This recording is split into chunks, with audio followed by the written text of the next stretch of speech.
Estamos de volta agora para a região de cobertura da Inter TV Alto Litoral. O RJ abre esta semana a rodada de entrevistas com os candidatos à Prefeitura de Macaé. Os candidatos vão apresentar as propostas de governo para que você, eleitor, possa conhecer um pouco mais aqueles que pretendem administrar a cidade de Macaé pelos próximos 4 anos. A ordem dos sorteios, a ordem das entrevistas, melhor dizendo, foi definida por sorteio. E lembrando que todos os candidatos se comprometeram a não usar o espaço para ataques pessoais.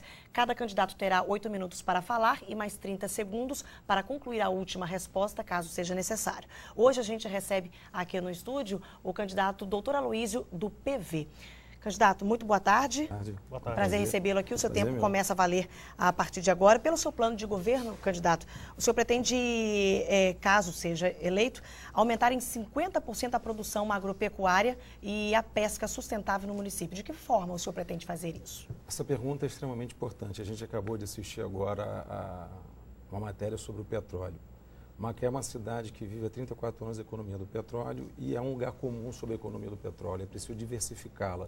E Macaé é uma cidade que viveu a cultura da pesca, a cultura da agropecuária e também a cultura do turismo. Fazer com que a gente diversifique a economia, voltando para a agropecuária, é um ponto hoje fulcral. Por exemplo, a gente está vivendo, a Petrobras hoje vive não só mais a economia do petróleo, mas a economia da energia. Então você hoje, com as terras férteis que existem em Macaé, você pode fomentar, por exemplo, a plantação da biomassa, fazendo que o Macaé seja não só a cidade do petróleo, mas também a cidade da energia renovável através da biomassa. Você pode oferecer para Macaé que ela seja novamente uma das cidades assim, mais ricas no contexto de fertilização de suas terras, através do conceito de devolver a tecnologia para toda essa terra e fazer com que o Macaé, de fato, ela cresça nesse contexto da agropecuária. Um fato assim, muito interessante para a agropecuária é que você agregue valor ao produto agrícola.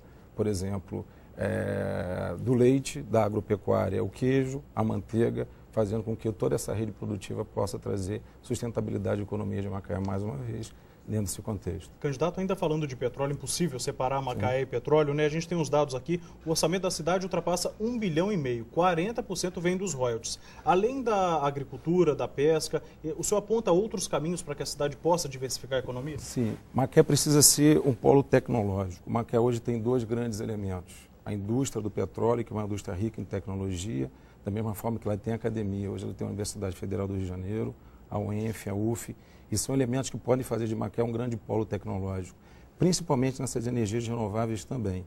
Então, você agregar o valor que a indústria do petróleo tem, mais o valor agregado que a universidade, que a academia traz para esse contexto, mais a gestão pública focada nessa diversificação da economia, valorizando todo esse desenvolvimento tecnológico, você vai fazer com que Macaé seja um grande polo tecnológico e aí, de fato, você vai libertar Macaé dessa dominação do petróleo, que é um fulcro hoje.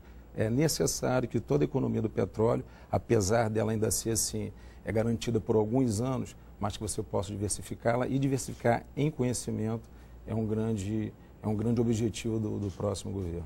Agora, candidato, vamos falar sobre resíduos sólidos, né? A questão do lixo. A gente mostrou aqui, né, Antônio, recentemente, que a maior parte dos municípios do Rio perdeu o direito de receber verba aí do governo federal justamente por uma falta de planejamento com relação aos resíduos sólidos. Como o senhor pretende resolver isso caso o senhor seja eleito? Olha só, a gente precisa fomentar um plano nacional de resíduos sólidos. E essa questão é muito mais ampla do que os próprios resíduos. Se dá pelo saneamento básico. Macaé hoje é uma cidade que tem como mazelo o saneamento básico, desde a falta d'água, que atinge cerca de 40 mil pessoas, até a falta de tratamento de esgoto.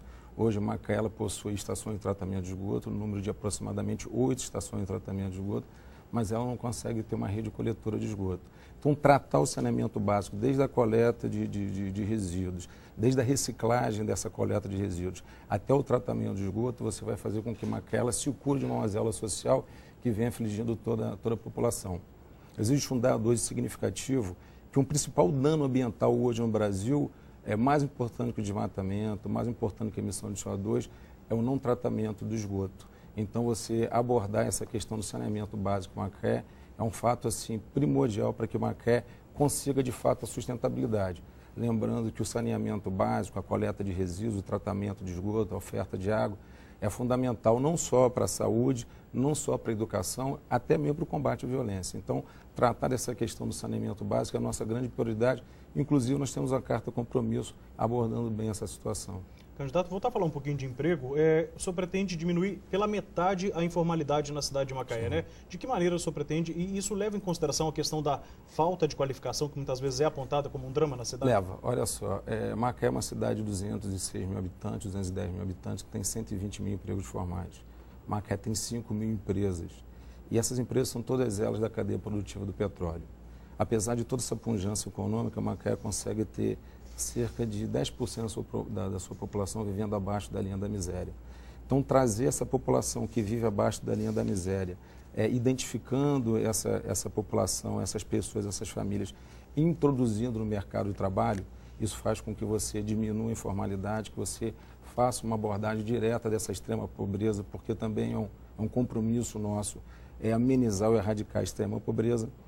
Existe um fato muito interessante, você sabe hoje que toda ação do governo é uma ação sistêmica. Existem pessoas hoje em Macaé que vivem com muita dificuldade em determinados bairros, que gastam R$350 por mês para ter acesso à água. Existem pessoas também nesses bairros que gastam R$200 para terem acesso a cuidadores de seus filhos, ou seja, a creche, para que elas possam trabalhar.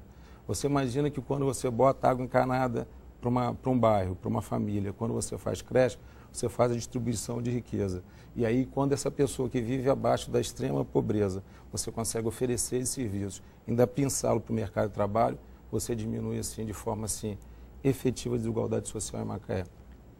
Quando a gente estava falando sobre a questão dos resíduos sólidos, o senhor praticamente finalizou dizendo que o saneamento gera também a questão da violência e segurança pública. E aí a gente entra nesse caso. A gente já mostrou também que várias vezes no RJ que Macaé, né, Antônio, tem um crescimento de criminalidade muito assustador, assustador, com relação também a homicídios, assassinatos, tráfico de drogas e por aí vai. O que o senhor pensa em fazer para ajudar as forças no combate ao crime na cidade de Macaé? Macaé ainda é uma cidade que tem um índice de violência ainda bastante significativo. São 51 homicídios por 100 mil habitantes.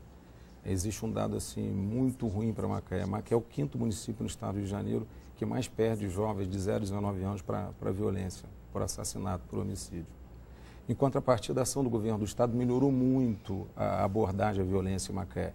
E é preciso fazer um agradecimento ao governador Sérgio Cabral, ao Beltrame, ao próprio coronel Ramiro, que é o comandante da PM em Macaé. Mas isso só não é suficiente. É preciso que Macaé, a Guarda Municipal, volte para as ruas de forma aparelhada, motivada. É preciso que a gente possa implementar sistema de câmeras em Macaé para melhorar a questão de segurança. É preciso que a gente melhore a iluminação em Macaé para que a gente melhore a segurança. É preciso que a gente faça, de fato, os postos fixos nesses bairros para que as UPP, de fato, se instalem em Macaé, combatendo de uma vez por todas o tráfico, mas precisa mais do que isso. O próprio Beltrame, ele tem uma frase assim fantástica, ele diz o seguinte, que a pacificação é uma construção eterna. Então, para que a gente possa, de fato, promover a pacificação, é preciso levar para esses bairros cidadania, levar para esse bairro educação, levar para esses bairros saneamento básico, levar para esses bairros cultura, levar para esses bairros esporte. E aí, de uma forma geral, você consegue amenizar todo esse contexto de segurança. Eu faço um paralelo que eu penso o seguinte. Existe a doença, a cura e o alívio da dor. A doença da insegurança, da violência, é uma doença muito grave para a sociedade. Eu acho que essa abordagem agora é aliviar a dor. A cura são os investimentos sociais. É fundamental que a gente leve cidadania para toda a população macaense, para toda a população brasileira. A partir do momento que você levar a cidadania, levar a educação, você de uma forma assim, muito mais consistente consegue abordar os problemas da segurança e faz com que essa sociedade seja uma sociedade assim, com mais qualidade de vida. Ok, candidato, obrigado então pela sua participação. Infelizmente, nosso tempo acabou, já se encerrou. Obrigado pela participação. Durante esta semana, enquanto estiverem previstas as entrevistas em estúdio, não vamos exibir as agendas dos compromissos de campanha dos candidatos. E amanhã o RJ recebe o candidato à Prefeitura de Macaé, Rafael da Anunciação, do PSOL.